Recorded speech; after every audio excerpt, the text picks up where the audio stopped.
Talk and a better program where they come from Anambra Broadcasting Service, 88.5 FM, the heartbeat of the East. Nketa gadi because I scan the bayan if you masala answer na all over. Isn't that different? Ndolo answer. Maka eno answer ena asikedo ihe o menere. Aga anọtata ka ọrụ tụsụ ndị amakwu okwu ihe ndị ansa na-alụ ndị na-afụ maka mgbasa ozi ọ bụ na anyị nọzitezie onye ọlụ ha nọ n'ebe a akọwara anyị ihe bụ aka ọlụ ha na ejirimara ha. Can I pop good also one of the first message from our sponsors, Swiss Metro Ties Roofing System.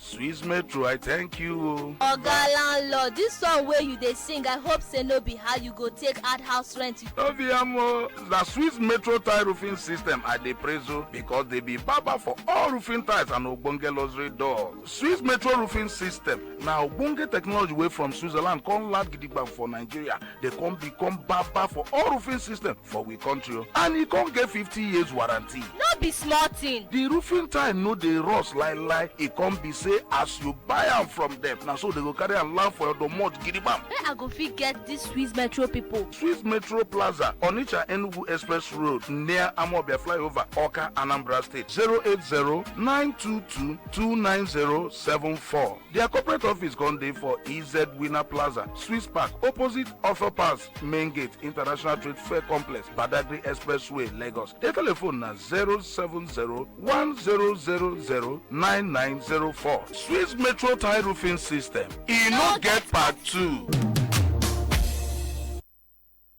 Anya na chitego na program anyị bụ Tokam. Onye anyị na ya ga nọtata bụ anya bụ ga kpatakpata ndị answer kedu onye na-ekwu maka ya Tony Odele Ujubon MBCO answer kene ndị na-ega ntị. Ndị anyị daalụ no rinne. Ezina kife. Ndị anyị kpọdebe na so dịka esi gwa gị na bọtụtụ ndị amara ife bụ answer na ife fa na-alụ taa ka ihe ama ihe ọ bụ. Afọ mbụ Emeka Okeke mmemme n'ọfịa.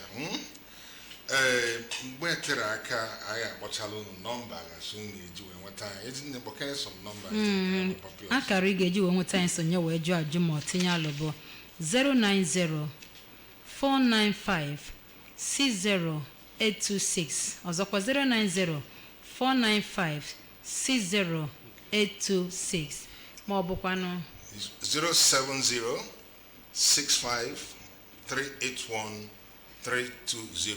I take it again once more. 070-65-38-1320. Okay, without wasting much of our time, we set the ball rolling. And let's move ahead. People are further here with this answer. Answer from there. Can you answer? Answer Anambra State Signage and Advertisement Agency. Signage n'Igbo bụ akara ọbụla itiri na n'ife debe n'ihu akara ejirimara itiri n'ihu ebe ọbụla ma ọ bụ maka ọbụ nwee ike bụ maka business nwee ike bụ maka igosi traffic nwee ike bụ maka ebe esi agazi akara ọbụla na-agbazisiri mmadụ ụzọ ebe ọbụla ya na-aga n'ilo so ya bụ signage. Then advertisement bụ ihe gbasara nkọwa ahịa gasị iche iche to create awareness. So answer bụ two major things bụ ife dị involved na answer. Ofu bụ advertisement, nke ọzọ bụ signage. Anambra State Signage and Advertisement Agency. Signage anyị na-akpọ ya first party assets. Ihe dị iche na signage na normal advertisement enwe major difference. Signage bụ onye nwe signage, onye na-eme business ma onye ọbụla chọrọ itinye signage bụ eji aka ya bịa dere ya akwụkwọ sị na ya chọrọ itinye signboard ka ndị mmadụ na-agafe for business. Ha bịa ha na nke anyị nene ya eziga ndị ọrụ anyị ga ebe ahụ na-anya mata ma ebe ọ chọrọ itinye signage ahụ ọ dịkwa mma ka ihe nwere ike ime na signage adịrọ mma ma ọ bụ ihe nwere ike ime na signage dị mma o nwere ihe ngile gọọmenti na-akpọ setback nya o nwere ebe bụ ụzọ enwere space ya dị between ụzọ na ụlọ amara itirie na n'ebe bụ ebe dị mma one and bụ ofu nke ọzọ bụ ka ị na-etinye onwe onye ị na-anọchi ọya ha dị mma ịkwụrụ anyị ụgwọ signage oke afọ kwụọ anyị ụgwọ signage oke kwụọ anyị ụgwọ signage ya bịazie nke gị nwa akọba nke ndị ọzọ ịfụna na o metụtara ya na onye a merụ anyị ga-eji wee bịagodo na nke anyị bịa dee akwụkwọ si na ị chọrọ ndị otu anyị bịa lelesizi ebe afọ ewee nye approval and approval afọ bụ sọ signation bụ onye nwere ike ime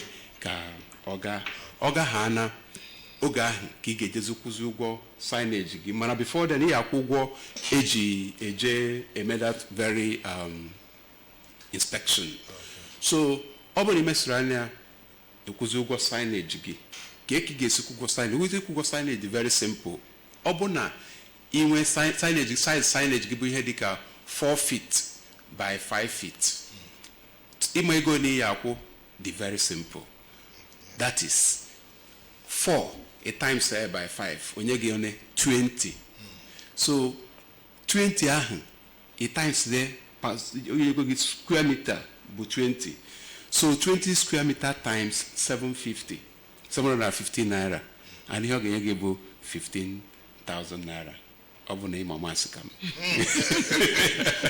ị na-akwa na the size of the size na-determine the price. Ọ bụ na ị chọọ ọ bụ na onwe ndị na-like onwe ndị chọrọ inwe mgbamgba signage inwe mgbamgba signage gọọmenti enwe mgbamgba smile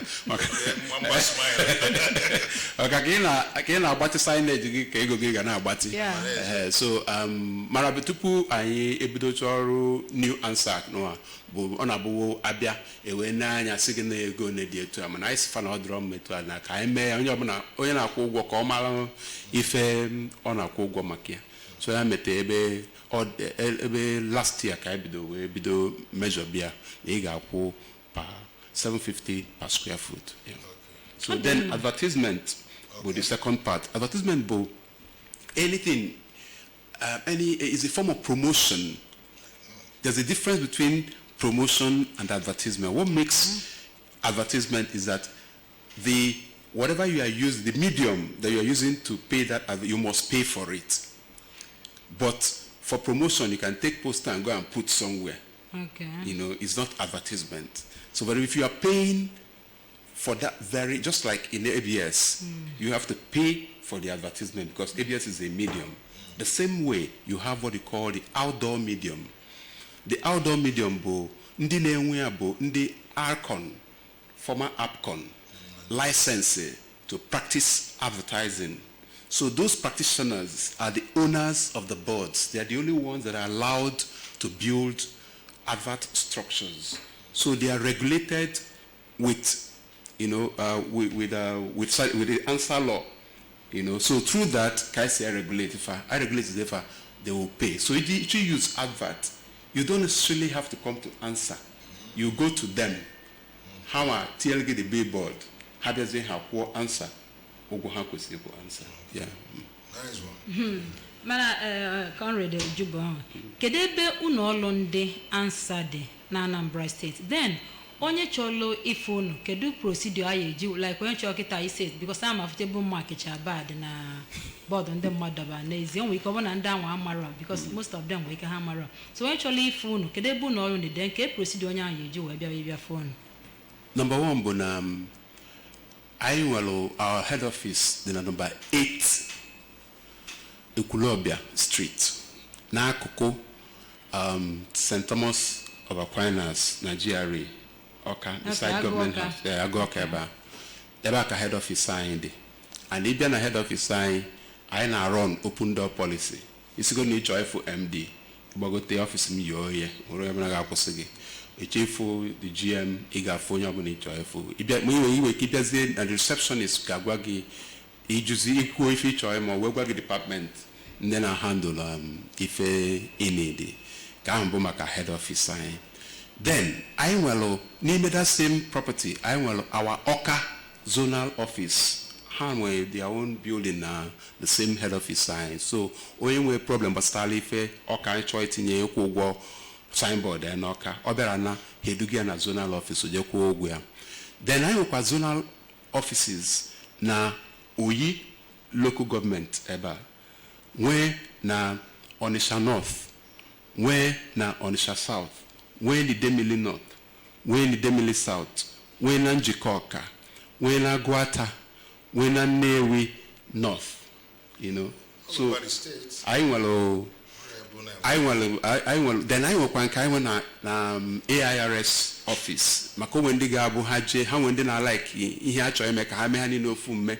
So ha we ke batana AIRS na ha cho ka ha kwa ogwo he obana na akwa, you know. Ma ru eba fu ndi AIRS a director ha je na office ndi answer.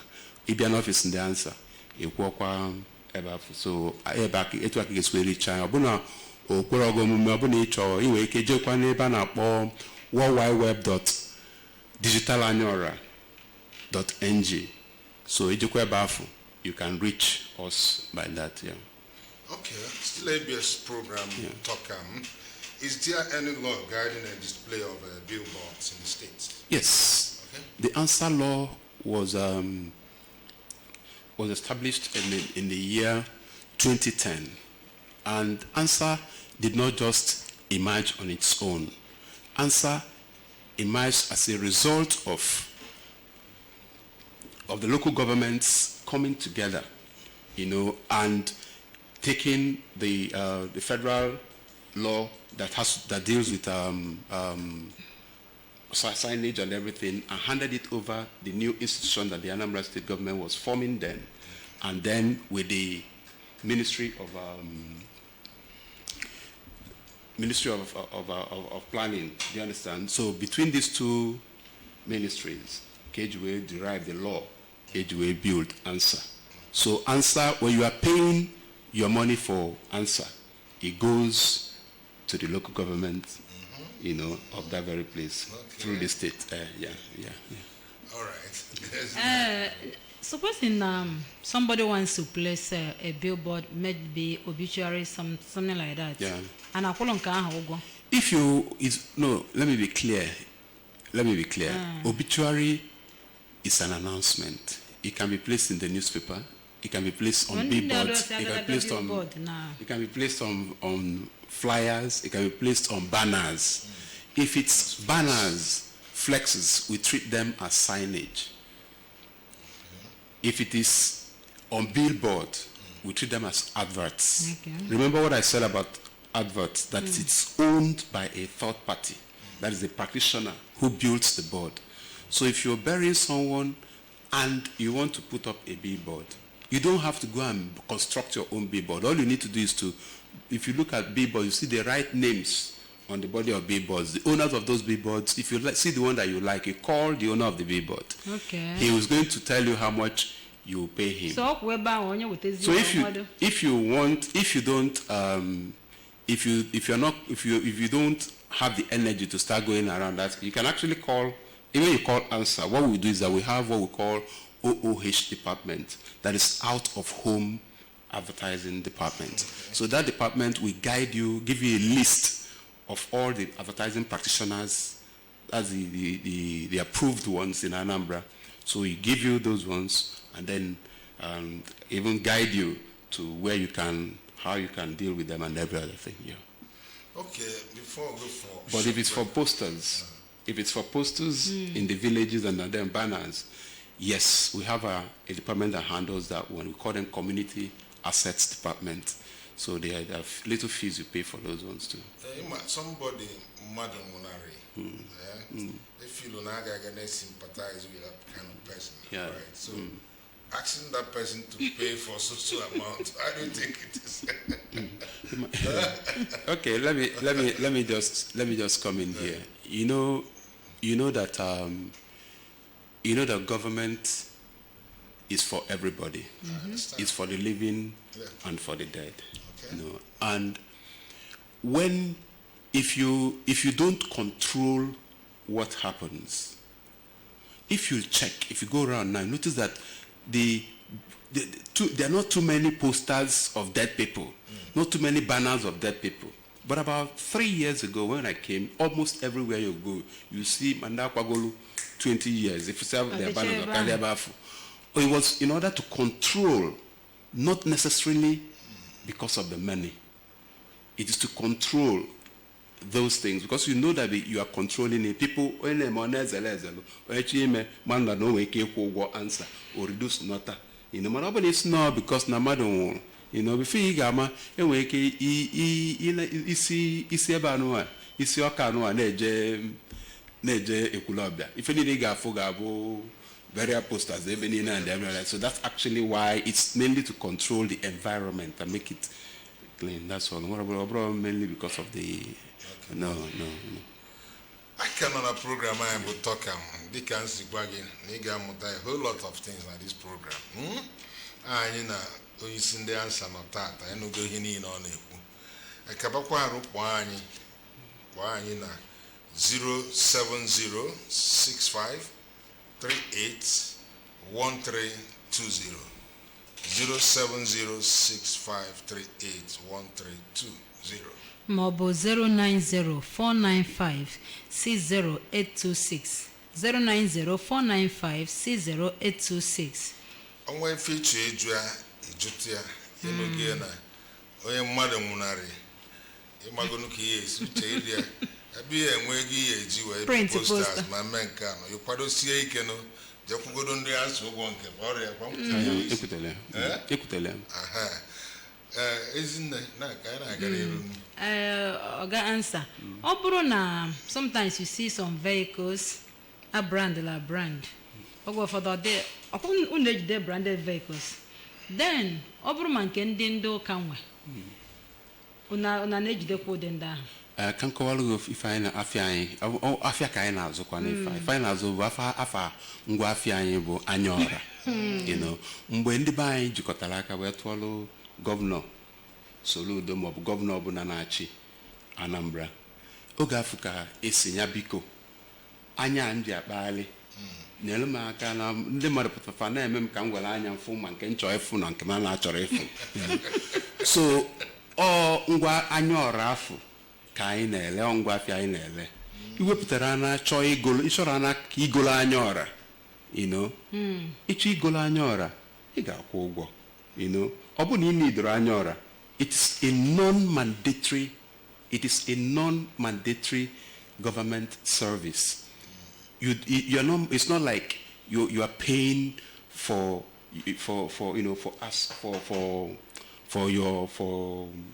know. It's not like you are paying for like when you're in the aswama, like you're paying for aswama because you get used to know that you get people. No. You don't have to have signboard. You don't have to. You want a signboard. So in all along again dancer. In all along again dancer and it fuchalungo bele.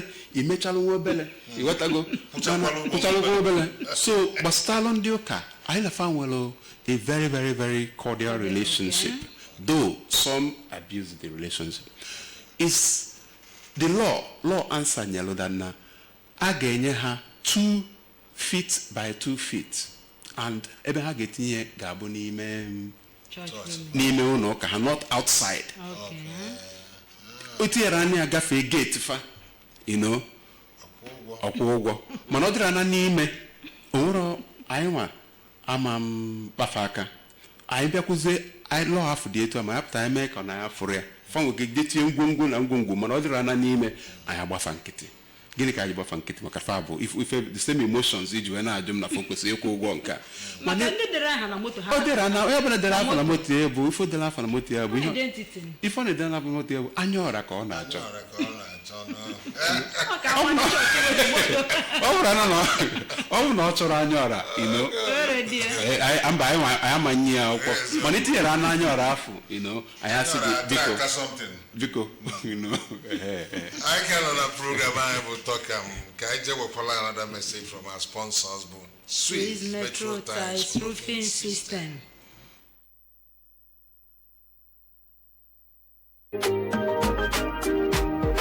Swiss Metro, I thank you. Oga landlord, this song where you dey sing, I hope say no be how you go take add house rent. Obiamo, the Swiss Metro tile roofing system I dey praise you because they be baba for all roofing tiles and ogbonge luxury doors. Swiss Metro roofing system now ogbonge technology way from Switzerland come land gidigba for Nigeria. They come become baba for all roofing system for we country, and e come get 50 years warranty. No be small thing. The roofing tile no dey rust lie. It come be say as you buy am from them, now so they go carry am land for your domot gidigba. Where I go fit get this Swiss Metro people? Swiss Metro Plaza, Onitsha Enugu Express Road, near Amobia Flyover, Oka, Anambra State. 080-922-29074. Their corporate office gone there for EZ Winner Plaza, Swiss Park, opposite Author Pass, Main Gate, International Trade Fair Complex, Badagry Expressway, Lagos. Their telephone na 070-1000-9904. Swiss Metro Tile Roofing System. E no get part 2.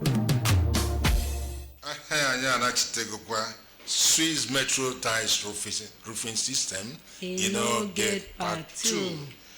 I would like to know the mission and vision of ANSA. Okay, the vision of ANSA is to be the foremost tech-driven, profitable and environmentally sustainable signage and advertisement agency in Nigeria.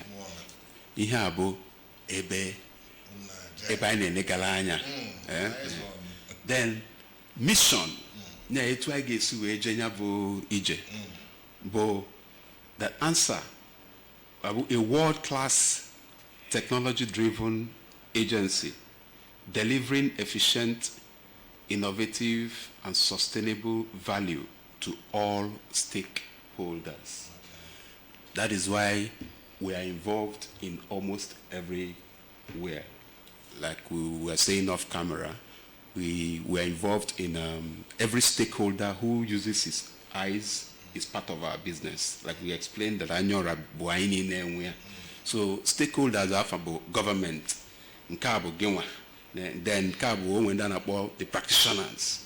Do you understand? And then the people who put up the signboards, all are stakeholders. So as long as we are working with them, using technology and bringing great and new ideas, we'll be able to meet our mission. Okay. So far so good. Kedu ka igesi? Somebody's on the line. Okay. Hello. Hello, good morning. Good morning. Yalama location. My name is Dr. Ike Anambra. I'm coming from Obunike. From Obunike. Go ahead, sir. Yes, I want to give the MD my little medical advice. Okay. With all due respect, insofar as I know that the government is on way course for revenue expansion in the state, there should be, I do it in the name of Almighty God. Because even the hand of divinity will be blocking their move to try to collect revenue from people who are burying their loved ones. For example, in Akwa Ibom State, somebody has 3 of the children dead together with the wife. And somebody came talking about such a thing. They were dirty, and I was an official duty going to somewhere. I cried, really. So let them do a kind of approach to the State House Assembly to amend that law and remove that portion, because it is absolutely anti-people. You get what I'm saying? His Excellency Professor Tukuma Transoludo Tanwan Bako, he's on course, he's doing a good job. Everybody is attesting to it. And I know that when I wrote the original master proposal for the setting up of establishment of the anti-tartan program, anti-tartan squad in Anambra State, I told him in God's own truth, it was submitted to him at his country home at Ethiopia and the government house. The records are there. So as a great patriot, I'm advising you to please remove that portion Okay. of that. Thank you very much, Doctor. Maybe somehow digress from our topic, right? But let's move ahead. What plans do you have, to guide local placement, of these signposts in urban areas?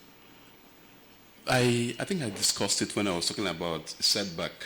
The point is that right now we are embarking what is called decluttering.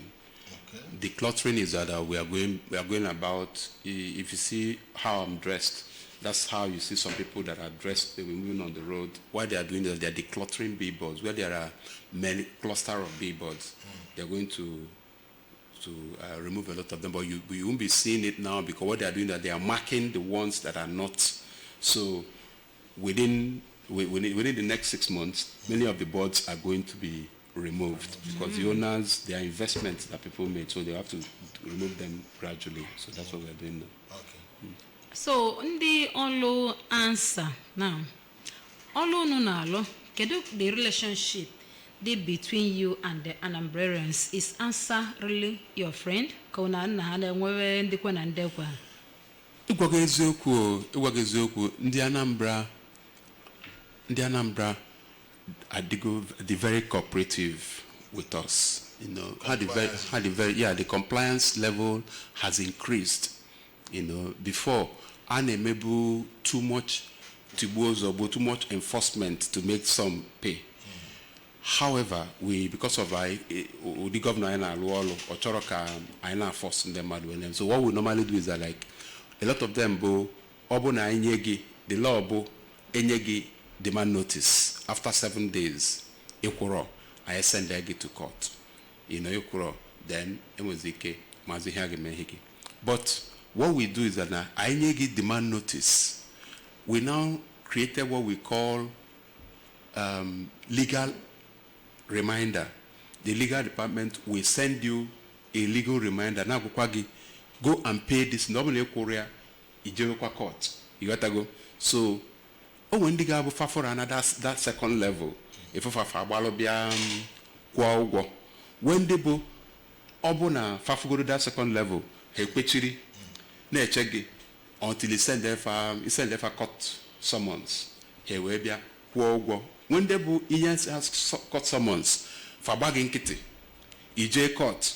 He chelo mbijibia he enforces within the police they fell. For cholo kafa we camera. But at that point in time, the law is already operating. Okay. So, I am Anjimakan within the AFU, Western and the Anambra are cooperating with us. When the Gabo every year, Faputa, Famanjuana Bona, with the Jaka Fawala, Fabiana officer, who was not Facharonia Genefa, Nsubu, Mane Walende Bundi is your this na defending na akotia na obo ndaf wolo rana within daf aye wala fatinye fana kan the law and the law amaro nyenu amaro nyani. So by next year, if I'm not mistaken, campaign will start. Yeah, sure. How do you handle the issue of politicians, their billboards and posters and there's a standard rule I went for politics. When campaigns begin, we're going to set out guidelines for them on how to advertise. One is that the content of the advertisement, we're not in control of it. It's controlled by ARCON. So what we'll do is that we advise them to get ARCON vetting before the advert is placed on the billboard. That's number one. Then two is that my advert ditching a signage, a hatchoy ide na motofa, brand their offices and things that for campaign, we have what is called a campaign fee. That campaign fee, they will come to pay. How much that campaign fee, which gives them a permit to start campaigning, then that's another thing altogether. They will pay that. So that one is a different thing. But then, how much they pay for the boards, how much they don't pay for the boards, is between them and the practitioners who own the boards. However, we get our own payments through the practitioners. Okay. Isn't it?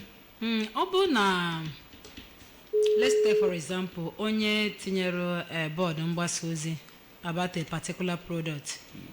Or an renew ka ọ kwụrụ n'ụgwọ once ma na ọkwụchago ụgwọ. Like I said earlier, advertisement on a timed. It could be for 1 month.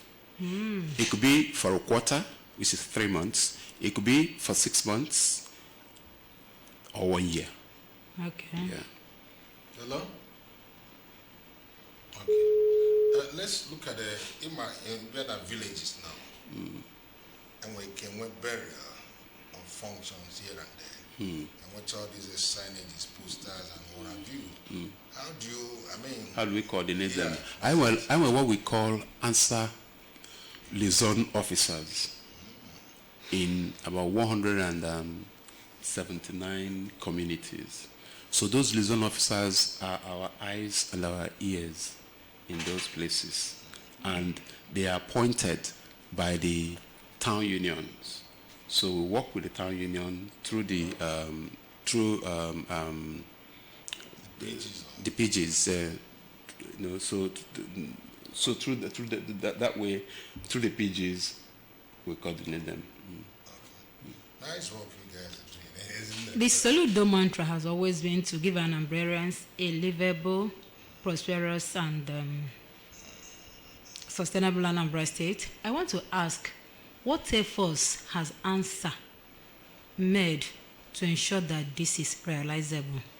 Thank you very much. One of the key things of realizing a livable and tech-driven and sustainable Anambra is technology. Right now, remember I told you that if you can't come to our office, go to worldwideweb.digitalanora.com. We are working right now that to the point that likely by the first quarter of next year, when our tech platform would have been completed, that you can actually sit in the comfort of your house and pay all your answer bills and then do a whole lot of things. And by the time you're able to do that, there'll be a whole lot of connections. And then we are working with the markets. We're working with the markets to see how ANSA not only collects fees from them, but help promote what they are doing so that they will begin to have a feeling that their business does not necessarily have to be, for them to pay government, but government to give them freely. The media department, they have what they call, what we call ANSA Progress Partners, Solution Progress Partners. These Solution Progress Partners, what they do is that, like, if you have a business, it may be a shop or anything, and our media department will come there and interview you, see what you have, and then because we have a lot of platforms, because of the number of data that we have, so we share them amongst most of the data that we have, and then people will get to know your business, even though you have paid us for that. Hello. Hello. Yeah. Yes, David. Dalo David Mo. Go ahead. David Mo. Okay. From Nanka. Okay. I know not only smart yes, a big signboard again the other. Yeah. No one will see it, I will stop with our ticket, the day. I'm not to put a signboard. When we see that we have with what you have made, that's what the Korea for. I do a full signboard, and off who anything I hope to go on, or the Namoyo, the Potuka, only past 3 days, born our Katakata, only the church, Jonah Bayo, not the G, where Barakwaya. Manana, I told her, I got going on, no time. No. Oh, then I'll go. To the one that I line, all not the number, only time I would get I won't near time. What is here? Every like a kind of for the signboard, they are the one and I double. Always up to the 5 I not 10 miles.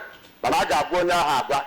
The question so that I be without nekwe ka ọ ji awa ụlọ jere emewu maka o nwere ike seta signboard a onwe onye amaghị pan nọ na akịpa onye amaghị pan nọ na ya ewe kpapa ewe abụọ onye ahụ o kwezie okwekwe n'iri omume ọbịa dịkọ nta gbapụ ụnụ nekwe maka o nwere onye ga-abụ ike adịwo ha ọ hapụ ya etu ahụ na-azụ ya nekwe na ọkpakọ ọ na-eme ka ego ya na-eme iwe ọmara amara emeka okeke nnene abata nnene ụmụaka kpara na-ebe akwa ekelekwe m David ma David Mo ebe anyị kwukwana nkịta ọ kọwafu gị na onwe ka isi default a ga-enye gị time kind of reminder ọ bụzikwa na imere ihe ekwu gị na gọọmenti agbalịwa ọkwa nkwutere nke David Mo daalụ ife ikwu bụ eziokwu maka ụdị atụmatụ ya na-atụta ka ndị mmadụ tụtaba ihe dịka ahọ gara aga anyị wee chenji etu anyị si arụ ọrụ wee na-arụzi ya ka anyị si arụ kịta. Hello. Hello, good morning. Good morning. Your name and location. Yeah, please don't be offended. Thank you. You're welcome. My name is Dr. Ikan Anambra. You said that I'm digressing. I'm citing instances that are coming for him to give up his land and put across his stamp to the Anambra. Go ahead, please. So what I'm saying is, please, there are 179 communities. They say they have, liaison officers. How many?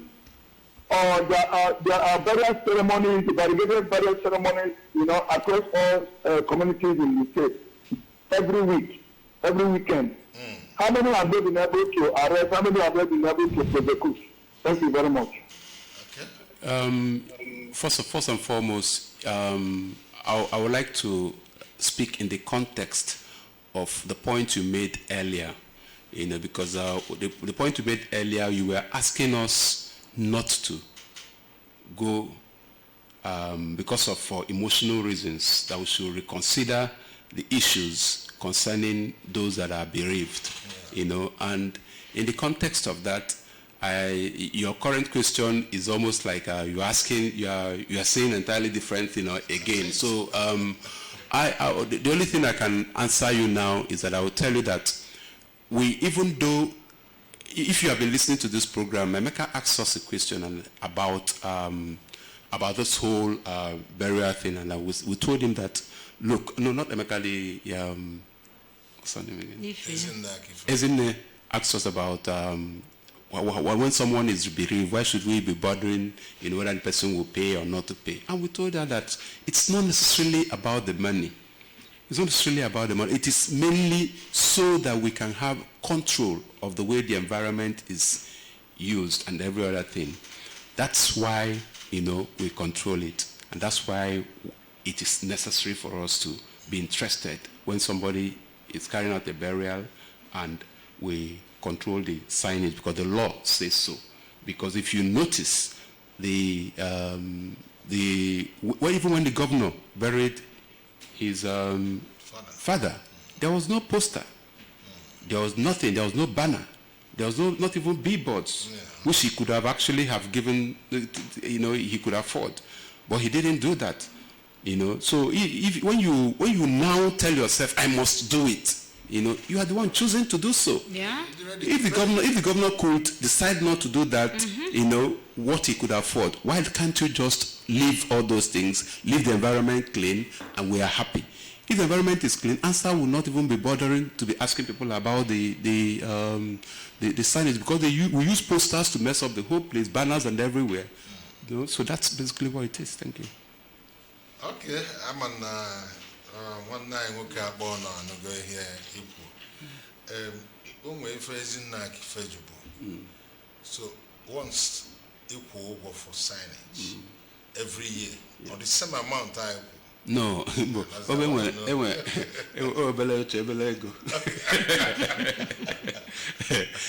I wanna even signage DJ.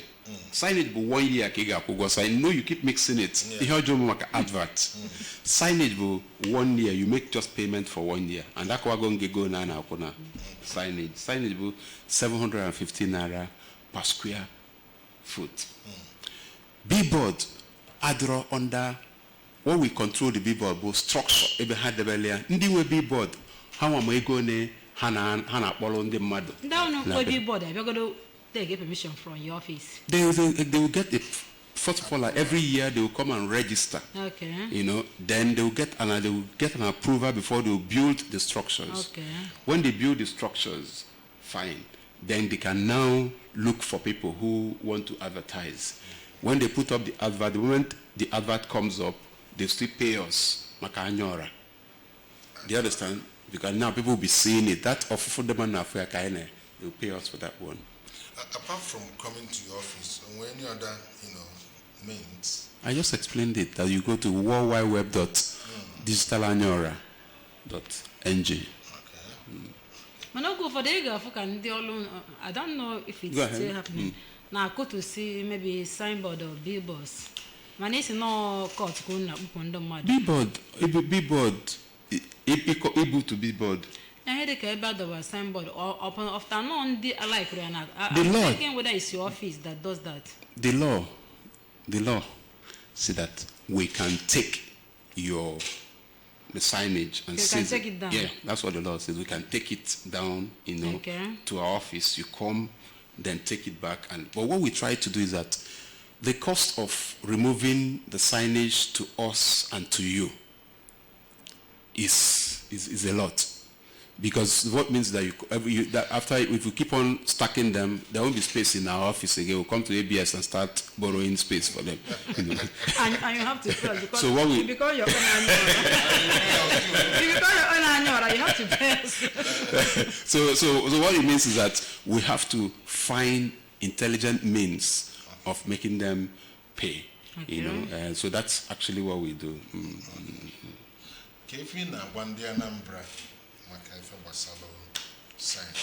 Ife na-agwa ndị Anambra bụ na ọ bụ na ezitelo gị demand notice, ọ bụ na oge ezite gị demand notice afọ na ijiri ego ị ga-eji wee kwụọ ụgwọ, bịa n'ọfịs anyị, ịbịa n'ọfịs anyị gwafa na ha nye gị credit form, enye gị form ifile gwafa oge ị ga-akwụ ụgwọ afọ, oge afọ ị ga-akwụ ụgwọ afọ rue ịbịa kwụọ anyị ụgwọ.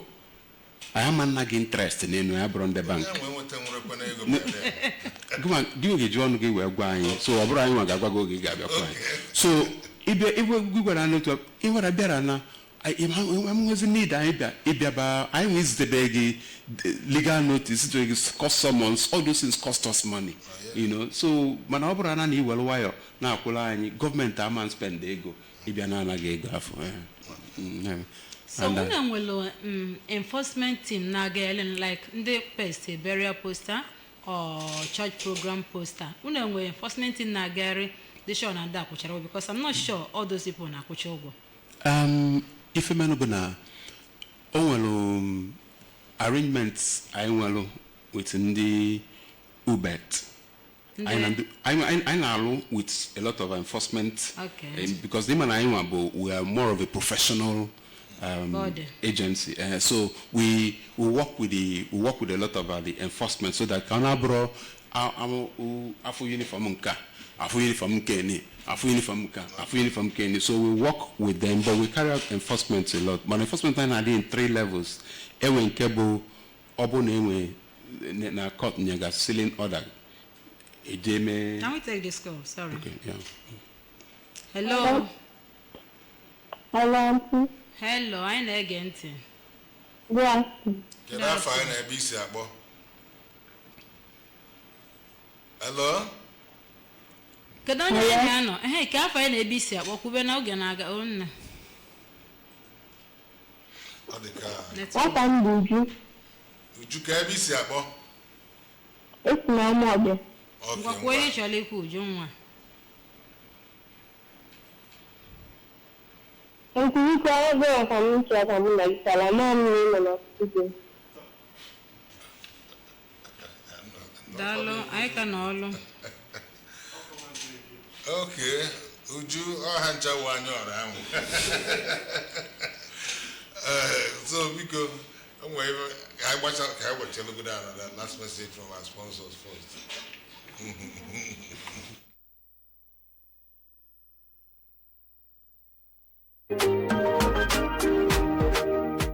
Metro, I thank you. Oga landlord, this song wey you dey sing, I hope say no be how you go take add house rent. Obiamo, the Swiss Metro tile roofing system I dey praise you because they be baba for all roofing tiles and ogbonge luxury doors. Swiss Metro roofing system na ogbonge technology wey from Switzerland come land gidigba for Nigeria. They come become baba for all roofing system for we country, and e come get 50 years warranty. No be small thing. The roofing tile no dey rust like e come be say as you buy am from them, na so they go carry am land for your domot gidigba. Where I go fit get this Swiss Metro people? Swiss Metro Plaza, Onitsha Enugu Express Road, near Amobia Flyover, Oka, Anambra State, 080-922-29074. Their corporate office gone there for EZ Winner Plaza, Swiss Park, opposite Offer Pass, Main Gate, International Trade Fair Complex, Badagry Expressway, Lagos. Their telephone na 070-1000-9904. Swiss Metro Tile Roofing System.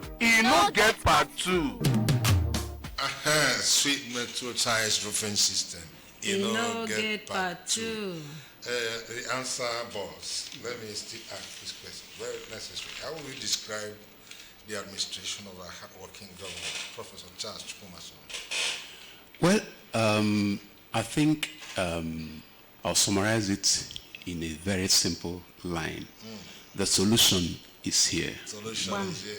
I love that.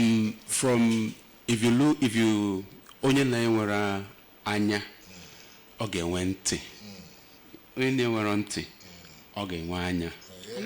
So ife menụ bụ na onwere onye ọbụla na-akpagharị n'afọ ife na amankwu ife na-emenụ, maka na ife na-emenụ bụ onwere ebe ijelu or Anambra North or Anambra South or both mmiri ka ebe niile, in almost all sectors. Ọbụrụ gọvanọ na-abụ faces ọsọ ụzọ ọ na-alụ ụzọ ọ na-alụ ndị mmadụ na improvement in right ọkwa na October enwe free education to secondary school level, free antenatal, yes, and every other thing. Then not to talk of when you talk of education, you talk of health. You talk of almost every transport, and not to talk of the youth, the youth skills and everything, the transition is so much that I'm not even get sibido.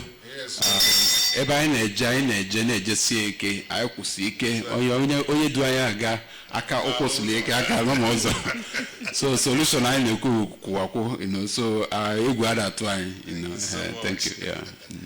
Ọ dị mma biko nye ndị Anambra ndụmọdụ ihe gbasara pasting of posters na amakasị wole na-eleta environment dụọ ndị Anambra ọdụ dịka onye isi ansa. Biko ndị debe anyị na-ayọ biko ụnụ especially ndị anyị na-aka enwe nsogbu weta bụ na ọ bụrụ sọsọ ndị uche onye ọbụla ga na-aga na ndị na-akwa ozu mana ndị ụka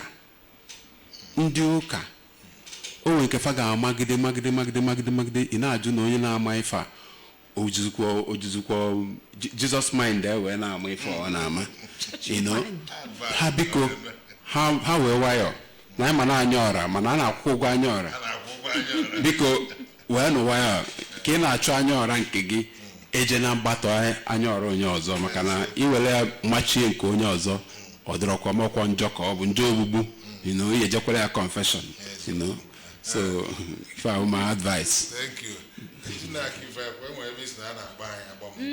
Biko echi ka ọ ya eme na Nnogidi village agụla agbamnkwụ chi na-emelụ m adịrị na ezigbote dị ebe Chibeze Nwovo na ezinụlọ be Mr. Mrs. Sevanus adịrị na Nnogidi village ka ọ ga-eme na-asị ka ọ gaziele ha ọfụma. Yes.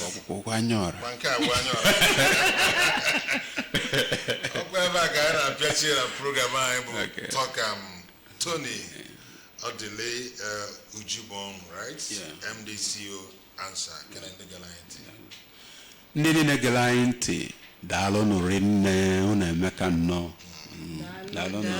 Onye ọbụla na-eme ihe kwesịrị ime maka mgbe ya sị na gọọmenti eme nke a ma mee nke ọzọ ịmara ihe si gị mee ya nke a si gị eme na emene ya ka Anambra steeti wee na-achake ma na-amụke maka na ndị anya ọra nọkwa na-ene gị. Thank you very very much.